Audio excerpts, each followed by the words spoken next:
Et bonjour, batata, bamama, bandeko. Bana somi à école au Congo, le lot le jeudi 23 mai 2019, plus précisément tout à l'heure 9h42 minutes. Bon, ça la vidéo juste ça la vidéo pour Kaka. Ça va m'okili, ça va ndeko. Et puis le lot vidéo dans notre salle en gros mingi nous parler sur l'immigration, immigration. Alors l'immigration c'est quoi? L'immigration c'est qu'on dit l'immigration par contre ils ont bénéficié mingi pas y a pays oyo toyak, pays oyo ali la Amérique, les pays développés na les alors la mboko Europe, donc Australie, na Japon, la Corée, du sud du nord. Donc voilà, donc en Australie, bien en Nouvelle-Zélande, bien ouais, bah yo bah tu vas se faire okende dans le sens que Luka Moke vit na Bango parce que le pays d'origine ça ne tient pas la route. Et je dis une chose par rapport à l'immigration. Mondele tana le bakabie ba mboka yo to yaka ko luka ba seconde vie na biso ko vie meilleure et ba mboka wana ba ebi politique ya immigration même ba belango on a toujours surtout na ba parlement bango bena ba projet na bango et ce temps ba sala ka ba élection na ba campagne na ba élection on a toujours immigration mais au fond ba belango likolo au fond ils en ont mususu au fond ils ont pour détruire ba mboka yo biso to utaka. Et bisope ali kotanza mboka na biso amona yango ali malamu ke bateau donc population qui n'a qu'à vie à l'étranger. Or les destruction totale il y a une nation oyo zoko bimisa bateau na ye sans contrôle,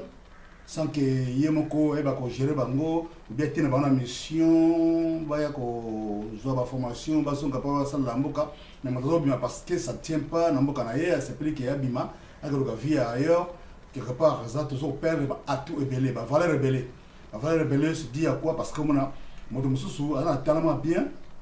tout le monde ébélé tout le monde na États-Unis bien na Europe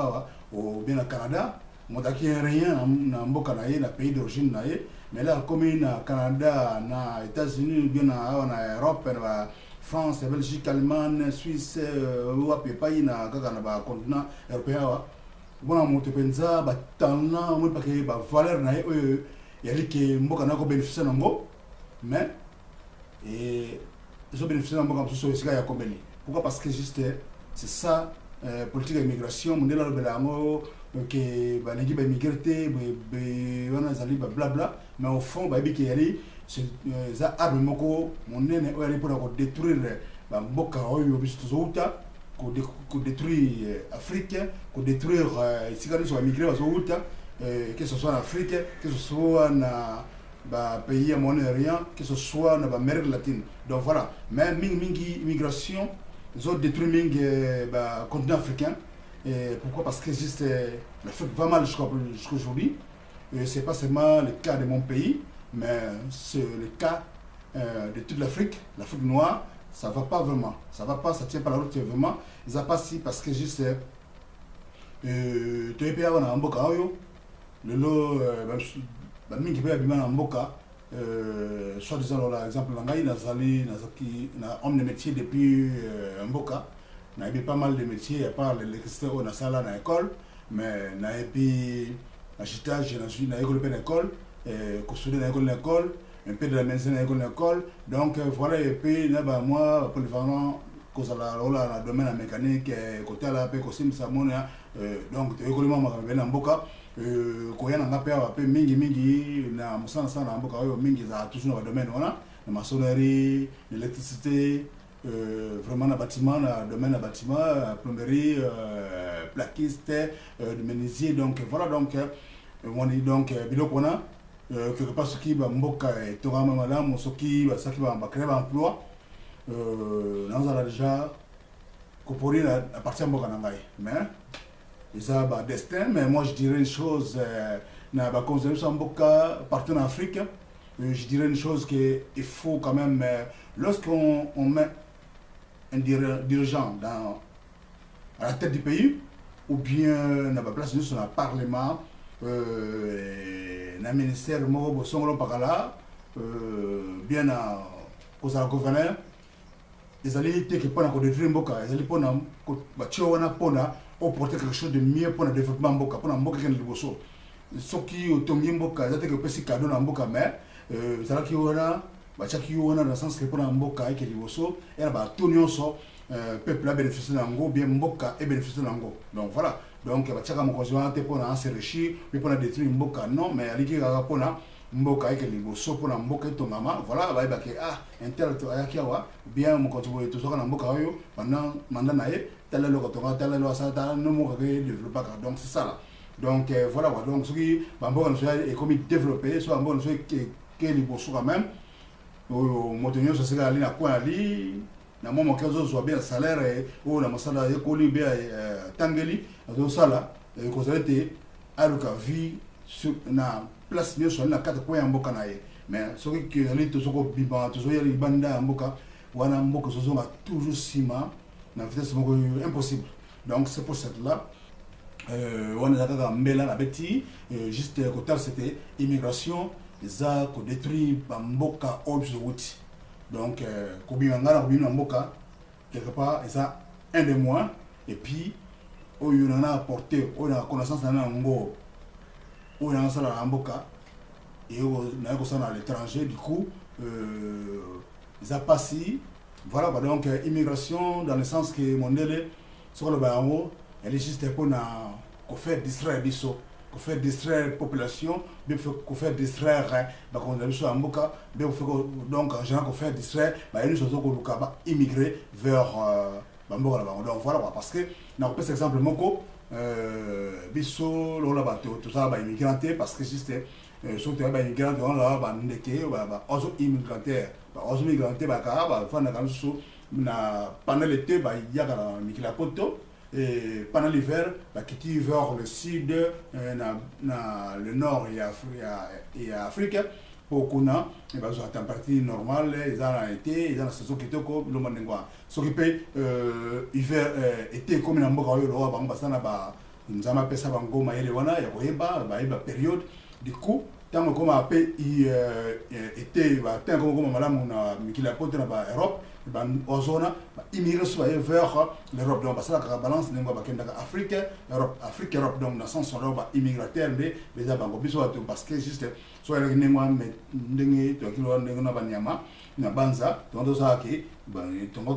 yépé, la immigration, après un jour, tout ça, un beau garçon. Et ce qui te sont gâtés parce que, quelque part, moi, tout le monde a galère dans les Zakuna. Ye loza bini banda yem da hotina moi mon kezo sunga famille kuna du coup so ba zo kuna même aye pour investir dans moi mon kezo ngo parce que on n'est pas des millionnaires parce que juste na salaire d'ailleurs futanda ko sala boye pour investir dans mboka kuna et ça c'est pas une masse à faire donc quelque part ça passe donc du coup ça vraiment le ko mon tenu sur terre ndako zika yo bini ndako wana ndako topela toujours moto ozo nsona ka ndako wana donc okombani banda po o so oluka oseko pona ko sunga ba ko soba mai pona ko ba ko bien ko bilisa ba misusu na obaza ndako ozo ba ko faté bien ba sikate bien ba ko batela bilo so ndako misoni banda misanso ma so ko yo o bimina ndako to sika o ozo nsona ka ndako na ko sika ko fa so voilà yangwana ko banga oyo bato banga ka pona ko zonga mboka la so pona ko investir kuna na mwa mkia na ngona mwa connaissance vie na ba ka ça moi ko mo ke po ba ko luka mo vini na kati mais ça t'a dit que le pays va mal du coup dans la frame donc voilà donc immigration et ça vraiment bien été pour nous parce que ils ont détruit mboka obsolète mais tout ça abonné je t'avoue des gens africains boye ba quand même ko ça le comment malamu pour Bamboka la biso et que les bosso ce qui oye na monter Bamboka oui c'est vrai aux en salaire mo wali ya malamu wali même au ciel boka na kata na kasa la kata oye ba ko vivre à salaire wana vous avez atu belé mais du coup ça fait mal comme on a été na Mboka passi Bamboka ya misère comme on a qui est président de la République un multimillionnaire, même au ça 100 ans, vraiment, comme millionnaire, parce que si c'est autrement millionnaire en Bokaoyo, dans les États-Unis, dans l'Europe,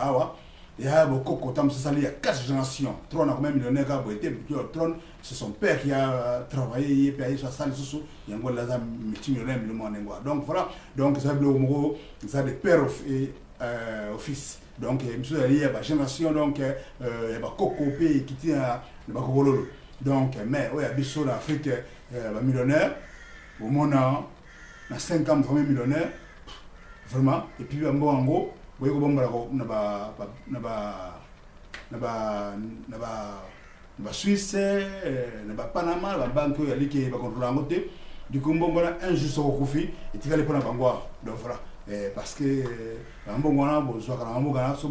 investir dans un bon gana, et qu'on a le chômage dans un bon gana payé, en tout cas, quelque part, la rotonde, mais le coup là, Moindo, un ingate moninga bon à Simonae, t'as la passe à Chouangwara. Donc, je dis une chose pour l'immigration. Et voilà qui est entre parenthèses, mais il passe dans l'immigration, au moment de la fond, pour détruire l'Afrique. Il y a une sorte de guerre, une guerre sans fin. Moi je dis ça comme ça, guerre sans fin, immigration. Donc voilà, au moment où on a Sabino Angwana, on a pensé à comprendre bien, à comprendre, c'est vraiment quelque chose. Motahebi maye asana maele a bonne à comprendre que l'immigration c'est la guerre au monde de la sala guerre au monde de la sala pour détruire un beau carabiso. Donc voilà, n'a pas compte, n'a pas parlementaire, n'a pas au nous bah on n'est pas quoi la vidéo bah conseil conseil parlementaire, conseil gouverneur, conseil ministre, il y a éducation, il y a santé, il y a culture et art, il y a il y a foirie, bien ministère de l'environnement boyebete ba grand bazana katwana baza batuyu balikipe balona bakotonga balona batonga wa mboka na nzela ya kotonga ba kolona banzete kolona ba ko ça parc donc bazali voilà quoi pe na chambre métier ba tebele ba aller donc quelque part besoin d'aller prendre ça à bureauté et moi je suis polyvalent, je suis homme de métier de naissance. Donc voilà, quand on a école la classe na ki mona mke na ko bon ça va bien na ko ça ba installation mke ba pole ba pili wana. Donc on a même na école primaire même na école primaire na école primaire. Donc voilà, donc na kanaki ba classe si même na mingi na école ki mengo ça ko école mke na école ki ba na banda ka. Voilà, je crois qui mène milimo ibati la kamukilo yo ibati la banzo tonso et Zalando Malamo, et battre la bino, et Zalabino, et battre la Mambo de la bino. Je vous dis une chose que, bon, j'ai 54 aujourd'hui, parce que ça fait 2 jours de cela, parce que mardi passé, Zaki anniversaire Nangaï, notamment le 21 mai 1965, le 21 mai 2019, j'ai totalisé 54 ans d'âge. Merci, et à la prochaine vidéo, et Maton.